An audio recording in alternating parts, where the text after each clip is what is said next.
Par centaines, ils sont venus faire entendre leur colère aux abords du Parlement.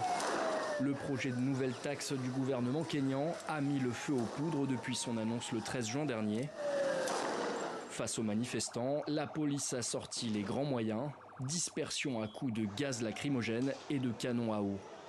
Nous savons, nous ne sommes pas nos parents, nous n'allons pas nous laisser faire, parce que nous travaillons dur pour pouvoir subvenir à nos besoins. Et vous voulez prendre tout notre argent? Ce n'est pas possible.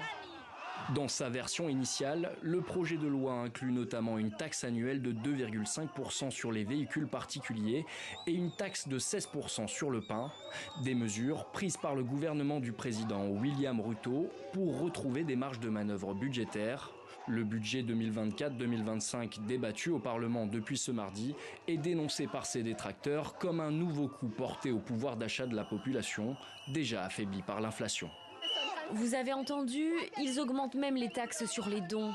Les femmes n'ont pas de serviettes hygiéniques, elles sont taxées. Nous n'avons même plus les moyens d'acheter des couches pour les enfants.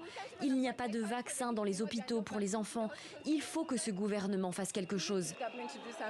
Dans la journée, la présidence kenyane a annoncé par un communiqué avoir retiré la plupart des mesures contestées avant l'examen du texte au Parlement.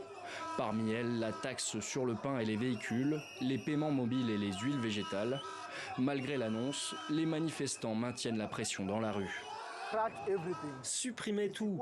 Vous ne pouvez pas retirer des morceaux du projet de loi pour que nous puissions l'approuver. Non, supprimez tout. On repart de zéro. Plus d'une dizaine de personnes ont été arrêtées selon l'AFP, dont l'un des organisateurs de la manifestation.